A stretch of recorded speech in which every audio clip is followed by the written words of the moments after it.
Shalom, ndabaramukije cyane, ndabakunda ngene muhora mukurikirana ibiganiro byacu by'ijambo ry'umunsi. Yesu Kristo abahezagire cyane kandi abahumugisha. Muzukuri mushikira kubisangiza abandi kandi ndashima Imana kubw'intahe numva ukunda ijambo ry'Imana ariko rakora mu mitima y'abizera. Yesu abahezagire. Iki gitondo ndafise ijambo rigufi cyane rivuga ngo Imana irizo kuremera inkuru nziza kuno kwezi. Uko kwezi turimo Imana kuremera inkuru nziza.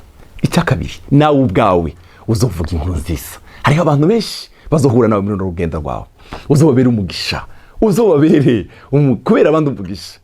Bashagura n'umuntu yijiriwe ababaye amerewe nabi, uzomubera umugisha. Ni ibintu bibiri, uzovuga inkuru nziza. Icya kabiri, nawe Imana izo kuremera inkuru nziza. Reka dusome mu gitabo cya Yesaya, igice cya 52 umurongo w'indwi. Haravuga ngo erega ibirenge byozanye inkuru nziza, ni byiza ku misozi. Haleluya, ibirenge byoza ndagusengera ngo uja ivyo birenge vyawe bijana inkuru nziza, ni vyiza ku misozi, akamamaza iz'amahoro, akazana inkuru nziza y'ivyiza, akamamaza agakiza, akabarira abisiyoni ati Imana yawe iri ku ngoma. Haleluya. Mureke mbabwira inkuru zine tugomba kuvuga, zigomba kuganza mu kanwa kacu. Abatwumva bazumva inkuru zine muri kuno kwezi mu kanwa kacu. Inkuru ya mbere ngo akamamaza iz'amahoro. Ndakwifurije kuvuga amakuru y'amahoro. Bene data, hari igihura n'umuntu akaguma kubwira ibintu b'icyamugongo, turapfuye wowe uzovuga amakuru meza y'amahoro.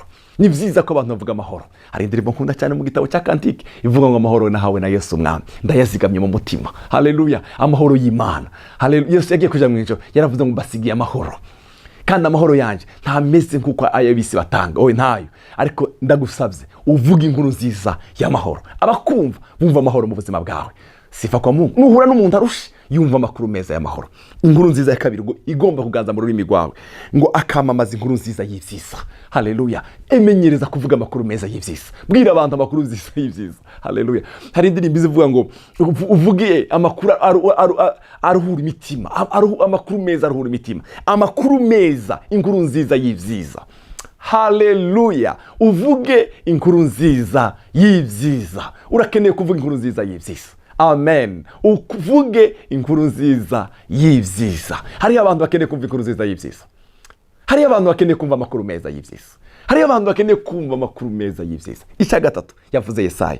Yavuze ngo akamamaza ivy'agakiza. Amen. Tugomba kuvuga ivy'agakiza. Tugomba kuvuga ibya Kristo Yesu yatugiriye. Tugomba kuvuga kwamamaza ivy'agakiza. Mwene data muvukanye uri kuranyumviriza. Amamaza ivy'agakiza. Vuga amakuru meza y'agakiza. Vuga amakuru meza y'umusaraba. Vuga amakuru meza y'icyo Yesu yakugiriye. Vuga amakuru meza yo kugira neza ku Mwami.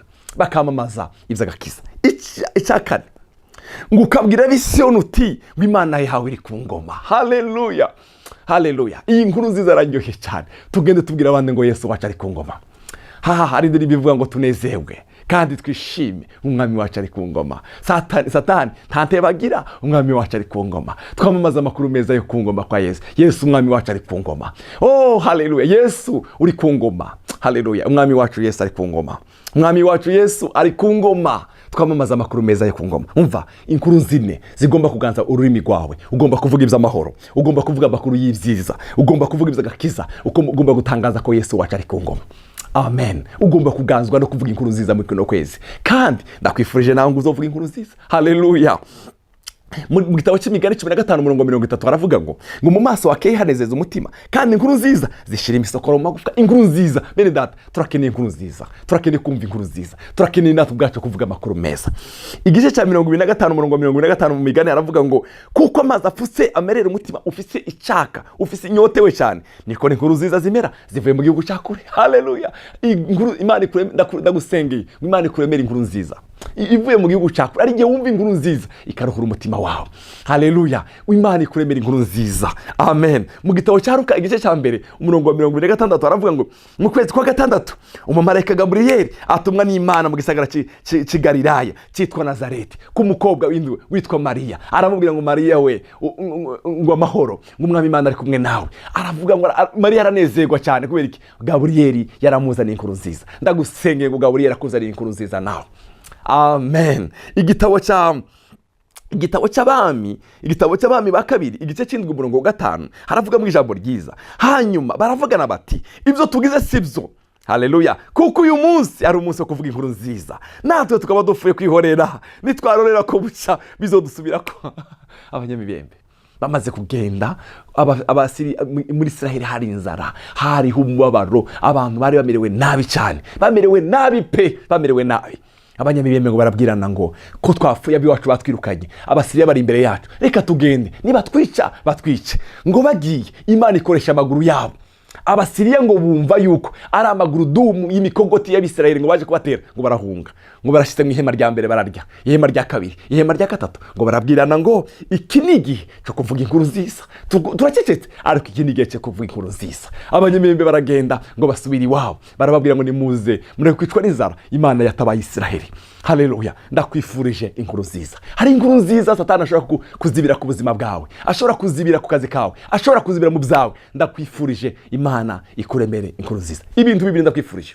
Wowe ubwawe uzovuga inkuru nziza. Benshi bazumva inkuru nziza, bazumva inkuru y'amahoro, bazumva inkuru y'umunezero, bazumva inkuru biciye ku buzima bwawe. Yesu aguhezagire cyane. Ndakwifurije inkuru nziza. Dusenge.